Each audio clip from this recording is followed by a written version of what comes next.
Good morning student. Class 10th की 6th poem थी बेटा हमारी उत्साह। कल हमने ये उत्साह इसकी जीवन परिचय और इसकी व्याख्या की थी। आज हम इसके क्वेश्चन आंसर करते हैं। फर्स्ट क्वेश्चन था हमारा, जैसे कवि बादल से फुहार रिमझिम या बरसने के स्थान पर गरजने के लिए कहता है क्यों। क्यों कहा था फुहार और रिमझिम? कि निराला क्या थे, विद्रोही कवि माने जाते थे, छायावादी कवि माने जाते थे सूर्यकांत त्रिपाठी निराला जी।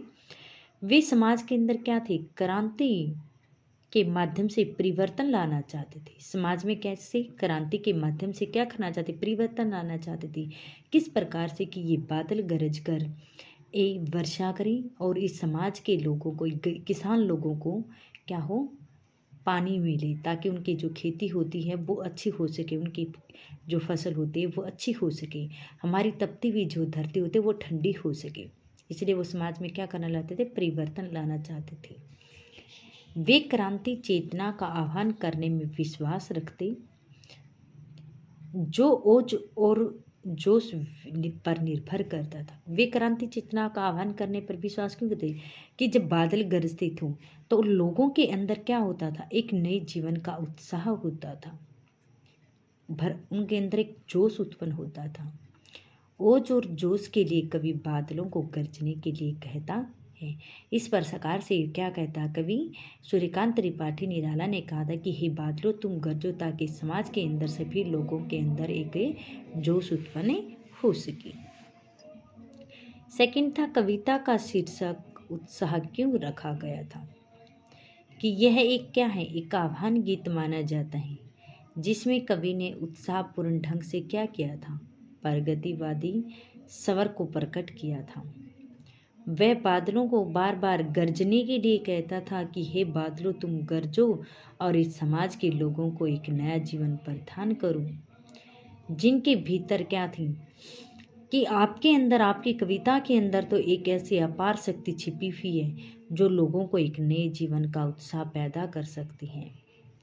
वह संसार को नई प्रेरणा और नई जीवन प्रदान करने की क्षमता भी रखती है। इसलिए कवि ने बादलों को विशेष गुणों के आधार पर कविता का शीर्षक उत्साह रखा था। कविता में बादल किन किन अर्थों की ओर संकेत करता है। कि उत्साह यानी कि जो कविता इसके अंदर बादलों ने किसकी की थी, कि ललित और क्रांति चेतना क्या था, कि किस प्रकार से, यानी कि वे एक ललित काले घुंघराले बालों के समान कि वो बादल ऐसे प्रतीत हो रहे हैं मानो एक छोटे बच्चे के घुंघराले जो बाल होते हैं उस घुंघराले बालों के समान वो पाले गए थे। क्रांति की ओर क्यों किया गया था, कि इस क्रांति बादलों की बिजली की चमक को सुनकर लोगों के अंदर एक नए जीवन का जोश उत्पन्न हो जाता था। यह एक तरफ पीड़ित प्यासे लोगों की आशा और आकांक्षाओं को पूरा करने वाला था, कि जो लोग क्या थे, बहुत प्यासी थी, और जो किसान थे उनकी ज़मीन को बहुत पानी की आवश्यकता थी। उनकी आशाएं, उनकी इच्छाओं को पूरा करने के लिए ऐसा कहा गया था।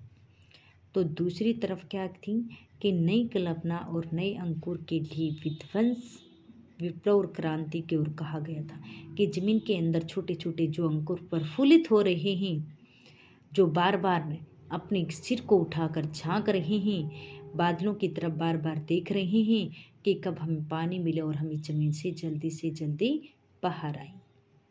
तो इस प्रकार उनका संकेत किया गया था। कवि ने बादलों की सुंदरता के लिए क्या क्या उपमान चुने थे।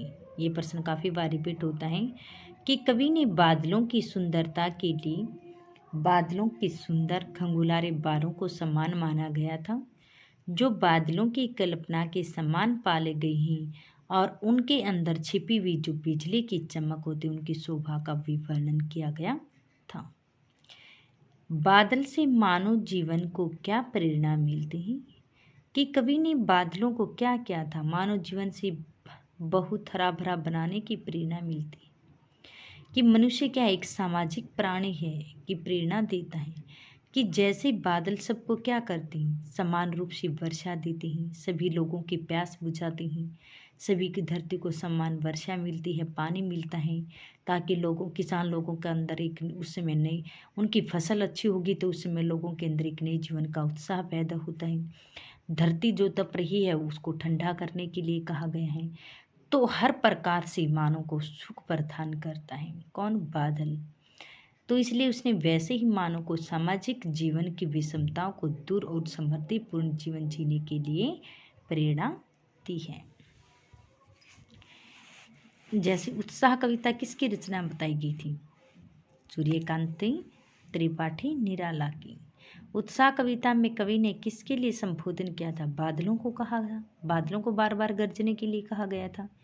कवि बादलों से क्या संदेश देता है? नए जीवन का, कि हे बादलों तुम गरजो और इन किसानों को एक नए जीवन का उत्साह पैदा होगा। बादलों का स्वरूप किसके समान माना गया है? सुंदर काले घुंघराले बालों के समान माना गया है। उत्साह कविता में ज्ञात दिशा से किसके आने की बात की गई थी? अनंत के घन यानी कि बादल चारों दिशाओं से उमड़ घुमड़ कर आए भी हैं। किसके कारण सारी धरती के लोग व्याकुल और बेचैन थे? गर्मी के कारण, क्योंकि गर्मी के कारण सभी लोग, क्योंकि हमारी गर्मी के कारण हमारी जो धरती होती है वह तप रही है, जल रही है, इसलिए कहा गया था कि हे बादलों तुम बरसो और हमारी तपती हुई धरती को अपने जल से ठंडा कर दो। बादलों के हृदय में किसकी शोभा छिपी हुई है? बिजली की, कि तुम्हारे हृदय के अंदर बिजली की एक ऐसी अपार शक्ति छिपी हुई है जो लोगों को नया जीवन प्रदान कर सकती है। कवि ने इस बादलों से बरसकर धरती को क्या प्रदान करने के लिए कहता है? शीतलता। विश्व के निदाग के सकल जन में यहाँ निदाग का अर्थ क्या है? निदाग का अर्थ क्या है? गर्मी। उसने कहा था कि संसार के सभी लोग गर्मी के कारण, विश्व संसार के निदाग गर्मी सकल सभी जन लोग, कि विश्व के संसार के सभी लोग गर्मी के कारण क्या थे? बहुत ही व्याकुल थे। इसलिए निदाग का अर्थ क्या हो गया? गर्मी।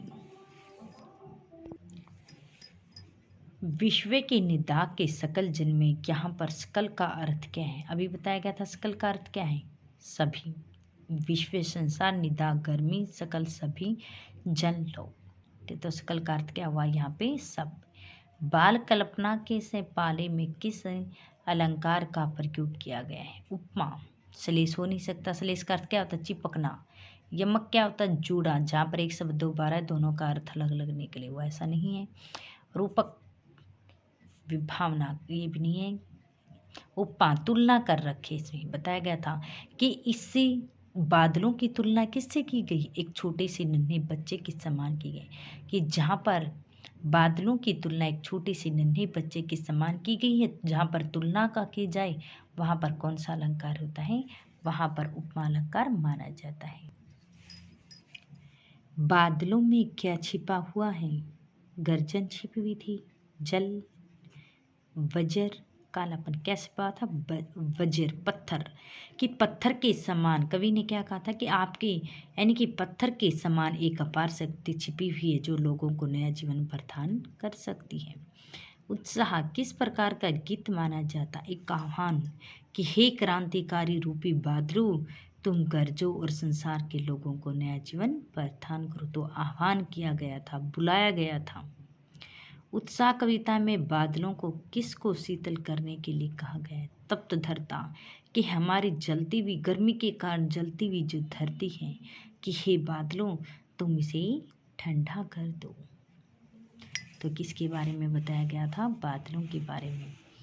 उत्साह कविता में किस दिशा के अनंत के घन आने की बात की गई है? बादलों के उत्साह में पूर्व पश्चिम यानी कि अज्ञात, कि हे बादलों तुमने इस आकाश को चारों तरफ से आकर के घेर रखा, इसलिए तुम मूसलधारा वर्षा करो।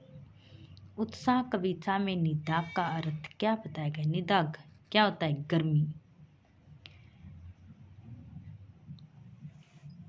वज्र किसके हृदय में छिपा हुआ है? वज्र पत्थर के समान एक अपार हस्ती किस में छिपी हुई थी? सूर्य में तो नहीं छिपी थी, नहीं पवन में, नहीं आकाश में, किस में छिपी हुई थी? बादलों।